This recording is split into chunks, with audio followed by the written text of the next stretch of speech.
Find the location and nature of the stationary points of the following function. So we have the function there, y equal x cubed minus 2x squared minus 3x plus 1. Interesting. So, to find the locations, remember now,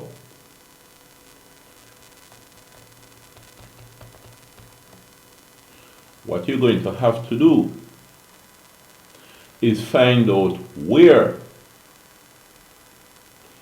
the gradient of the function is 0. This is a cubic function. Generally, it's shaped like this or like this. One of them. Now the gradient is 0 at this point. So if you should draw the tangent line, you have a horizontal line. Or this point, you have another horizontal line. Or if it's shaped like this, it would be this point or this point. Right? So that are the stationary points or the critical points. Another name for them. The critical point or the turning points. Now, here.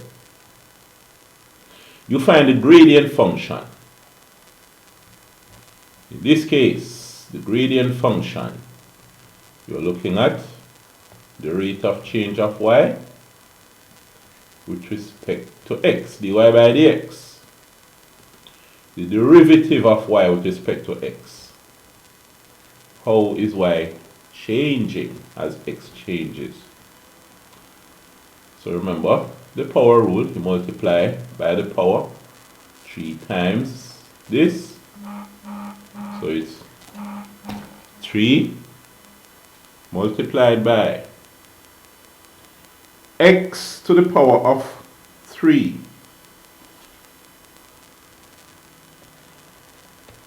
minus 1.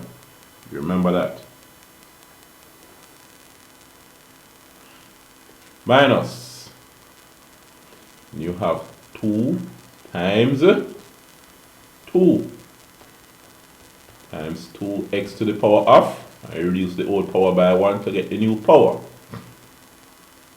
minus, this is x to the power of 1, you know, so it's 1 times, this one is going to come in front, so it's 1 times 3x to the power of 1 minus 1, and then this one is really 1 times x to the power of 0, because x to the 0 is 1, and this is like 1 times 1, right? Should remember those by now. So it's plus 0 times 1, so it's 0 times 1 x to the 0 minus 1, subtract the old power to get a new power. So therefore dy by dx is equal to 3x squared minus 2 to 4 x to the 1, oh, we don't need to put the 1 there, minus 3 ones 3 times x to the 0, but x to the 0 is 1, so you don't have to write this. And of course, out here is plus 0. 0 times anything is 0, so all of this here amounts to 0, so we don't need this. So what we have here is that dy by dx is 3x squared minus 4x minus 3. Alright? So, that's what we have. Let us see now if we can solve this. But, remember, at the critical point, the stationary point, dy by dx will be equal to 0. So we equate this to 0. See that? Now, let's use the quadratic formula. I don't think it can be factorized. 3 3 is 9. Two numbers that multiply to give you 9 and add to give you negative 4. We're going to have to use the quadratic formula. So if we have 3x squared minus 4x minus 3 equals 0. Then x is equal to negative b plus or minus the square root of b squared minus 4ac all over 2a. But we have to identify a, b, and c first. What is a? Remember now that this equation is in the form ax squared plus bx plus c equals 0. Right? So, what you see here is that a is equal to a times x squared. This is 3 times x squared. So a is 3. B equals is b times x. Negative 4 times x. Because remember, b is not 4, you know. Because this can be written as plus negative 4. So b is negative 4. C is, it's not 3, it's negative 3, because the minus 3 is the same as plus negative 3. Alright? So we have negative 3. So here now, what you'll have to do, you say x is equal to negative b. B is negative 4. So negative b is negative 4. Plus or minus the square root of b squared, which is negative 4 squared, minus 4 times a. A is 3, so it's times 3, times c. C is negative 3, so it's negative 3 all over 2a. 2 times 3. So what do we get for this? It is negative 4 is positive 4 now. Plus or minus the square root of 4 is 16 minus 4 3 is 12, 12 3 is 36, but it's a negative, so it's minus negative 36 all over 6. But the minus negative 36 is the same as plus 36. So what we get is x equals 4 plus or minus the square root of 16 plus 36 is what? 6 and 6 is 12, bring down the 2, carry 1, 3 and 1, 4 and 1, 5, 52 all over 6. So therefore x is, let's use our calculator now. Here, my gosh, what happened to our calculator?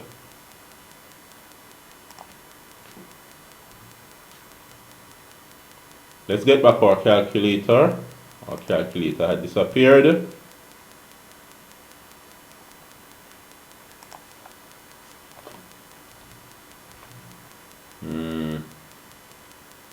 Have to develop the skill of getting our calculator right there. Alright. So, our calculator is here. 4 plus the square root of 52 equals, and that is put over 6, equal 1.8, call it 1.869. So x is 1.869, and we have another value of x, and x equals, get our calculator again.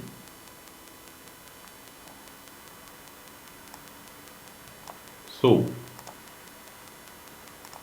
here we had a while ago 4 plus square root of 52, and that then was divided by 6, and we get 1.869. This time we're going to say 4 minus the square root of 52 equals, and that divided by 6 equals negative 0.535. Negative 0.535. Alright, good. So there we are. Now, we want the location, so let's get the full coordinates. Right? We want the full coordinates of it. When x is 1.869, y is, we have to remember what the equation was. Y is x cubed minus 2x squared. Let's rewrite it. Y equal x cubed minus 2x squared. So y equal x cubed 1.869 cubed minus 2 times 1.869 squared minus 3 times x. So it's minus 3 times 1.869, and then what else is there? Plus 1. So it's plus 1. So what is y? Let's draw for our calculator again. Calculator. Alright. We have 1.869 cube. So we have 1.869 cube. I don't have cube in this mode. Let me put a calculator.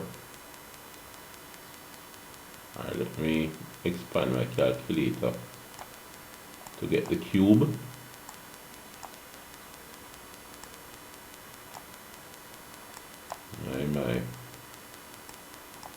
Alright. So 1.869 raised to the power of 3 minus 2 times 1.869 squared. So minus 2 times 1.869 squared.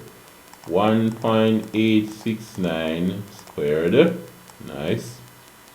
Minus 3 times 1.869 plus 1 equal, you get negative 5.065. So we have negative 5.065. So therefore, one of the points is at 1.869, negative 5.065. Where's the other point located? We see that when x is negative 0.535, y is, it will be negative 0.535 cube minus 2 times negative 0.535 squared minus 3 times negative 0.535 plus 1. So let's find what it says on our calculator. Let's take up the calculator again. What we have? Negative 0.535 cube. So it's going to be negative 0.535 close bracket raised to the power of 3. What does that give us? Okay, good.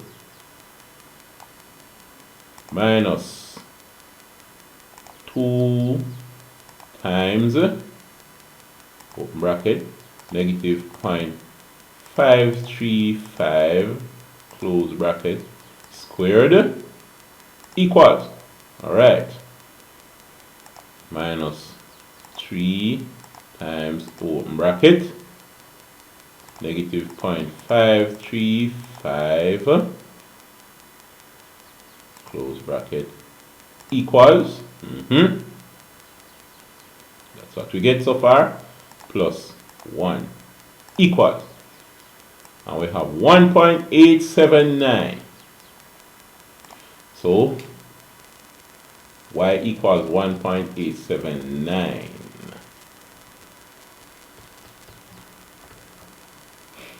So therefore, another point is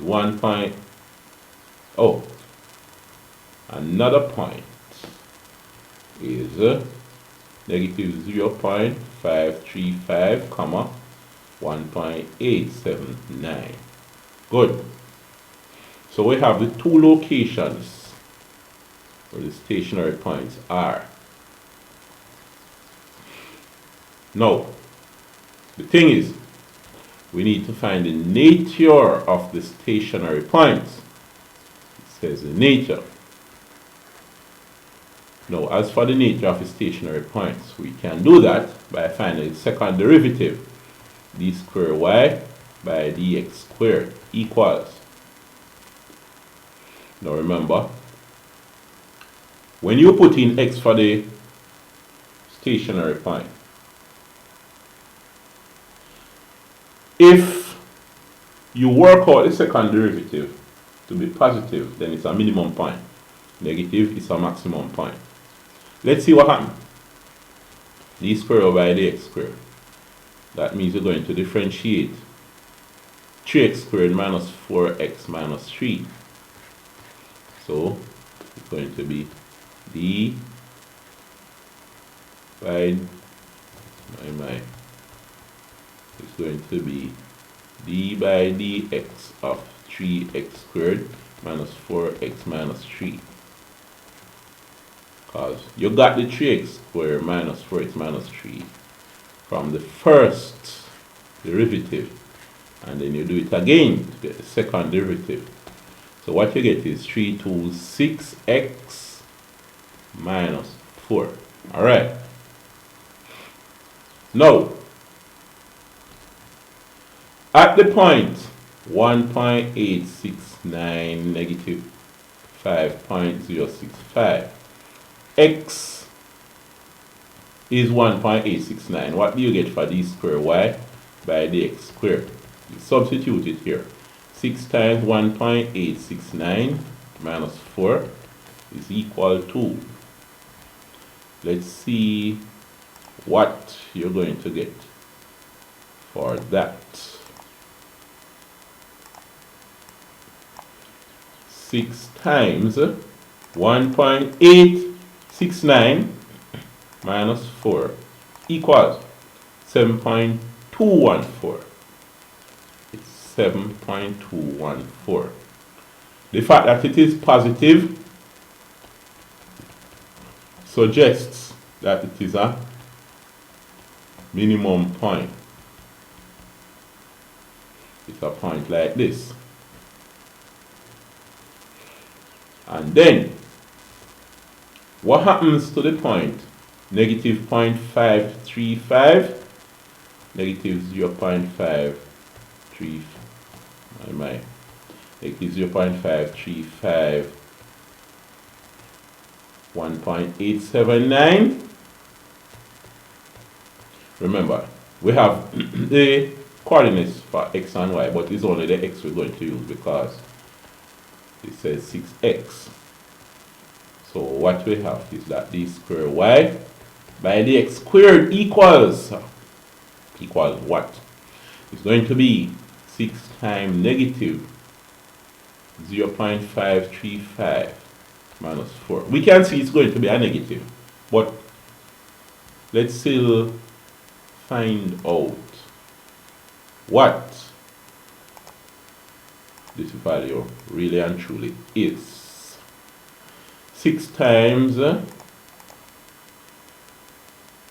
negative 0.535 close bracket minus 4 equals, it's a negative 7.21. Negative 7.21. This suggests that since it's a negative, the second derivative is a negative, then you have a maximum point. This maximum point is shaped like this. So if we are going to sketch the graph, now we have our x and y value. We have 1.869 and negative this. It would be like this, negative 5.065, and then the negative 0.535, 1.86, something would look like this. So the graph would look, we expect it to look something like this, right? But anyway, we're going to look at a graph plotted by the computer. In fact, let me draw this a little bit larger. We expect the graph based on what I did a while ago. We expect the graph to look something like this. We have our x-axis. What's going on here? My. We have our x-axis and we have our y-axis. And we expect the graph to look something like this, where this point is at negative 0.535, call it negative 0.5, negative 0.5, 1.9. Let's round it off to that. And this one, 1.9, negative 5. This would be at 1.9, negative 5, something like that. But let us see what happens here with the graph. X cubed minus 2x squared. Let's look at using our graph plotter, GeoGebra. Right? Now we're going to put the values into GeoGebra. Let me increase the size of the screen for GeoGebra here. Nice. We have x raised to the power of 3 minus 2x squared minus 2x raised to the power of 2 minus 3x plus 1 minus 3x plus 1. Okay, that's what we got. Right? Let me make the lines a bit thicker.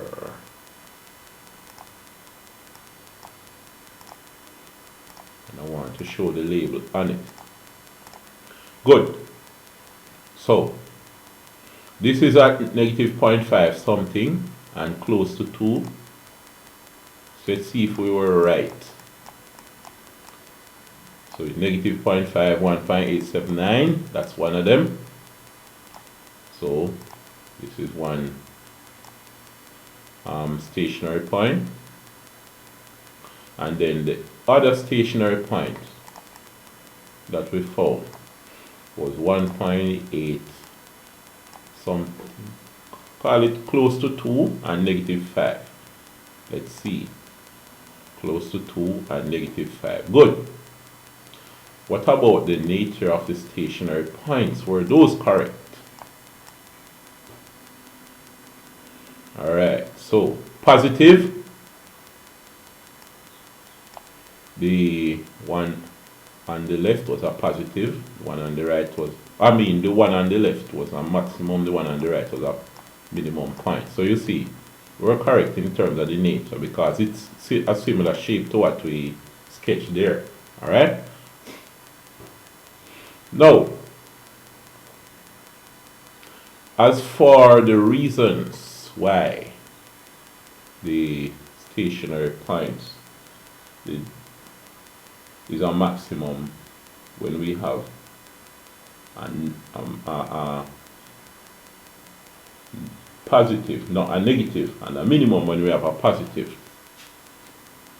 Let's look at that in the next video, right?